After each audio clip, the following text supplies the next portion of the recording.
coming off the sideline. What goes through your mind ahead of that play, and talk us through, like, all right, you had those moments, but you also had some others that were pretty good. So just what's it like being thrown out there against a first-round pick? Yeah, just getting thrown out into the fire. I was ready for it. I wasn't anticipating it. I wasn't really focused on that, but I prepared like I'm a starter. I prepared like I'm gonna play, and I just got to be ready for the moment and just go in there. We've seen you practice both tackle and guard over the years. Do you feel more at home at one or the other? Obviously, you're getting the opportunity to guard right now, but do you feel most comfortable at one spot or one side of the line versus the other? I say I feel more comfortable at guard just because I got help from the center and the tackle. But I've always played tackle my whole life back in high school, and I know I came in as a tackle, and I feel like my home spot is really right tackle. You mentioned kind of being ready for the moment. Dan talked about how well you've been doing in practice. Walk us through why you've been kind of in that position. What's led you there?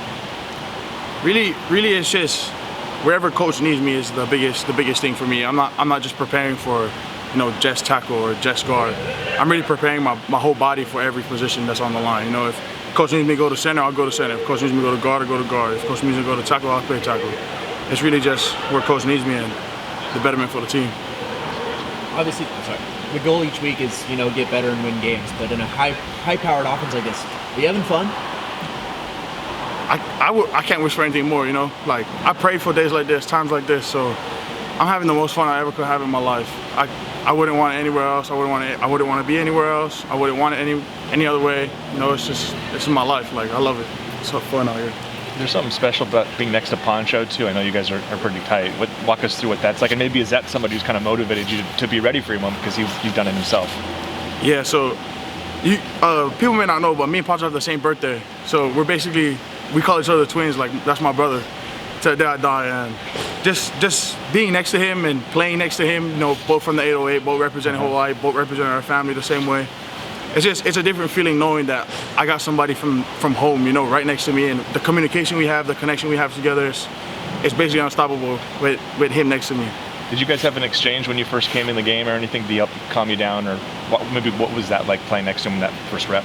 Yeah, so we all seen it, but I feel like Poncho really helped me calm my nerves. I was so excited, I finally got in the game. Yeah. I was so happy to get in, and shoot, I knew he was a first-round pick. I knew the guy I was going against, but Poncho just told me, like, no, you're good. Don't worry about it. Like, breathe. You're okay. And we have this thing in the oil room called Flastic mindset, like the Men in Black. Okay. So you forget about that last play, no matter good or bad. You just forget about it and move on to the next. Well, this Saturday, the opportunity to start, but probably play the most snaps in a game. If that opportunity comes to your way, what'll that mean to you? It'll mean a lot. It'll mean a lot. We have good players in the O-line room, good athletes, great athletes, and it's just all in God's plan. Just leaving it in God's hands. Make sure everything that I do is in His hands. You've had a chance to see Dave practicing a little bit more the past couple of weeks. Just what has it been like having him back on the field, and what does he bring to you guys? I love Dave. I love Dave's energy. I love Dave as a person. When I first got here, he was my roommate, so we got to know each other very well. He's like my brother to me, and he's balling out, man. He's like I said, we have good athletes, we have good players in the O-line room, so no matter what happens, like, I know we're gonna be okay. Look across the field at the Bryce catcher. I think the coach said he's got a little bit of crazy. What's the craziest thing you've seen? I think the craziest thing I've ever seen out of him was him going from baseball practice to football practice every single day. Yeah. And going from a football scrimmage straight to a baseball practice or straight to a baseball game. Like, I think it's not more crazy, it's more of a mentality or mindset for him. How would you describe his mentality?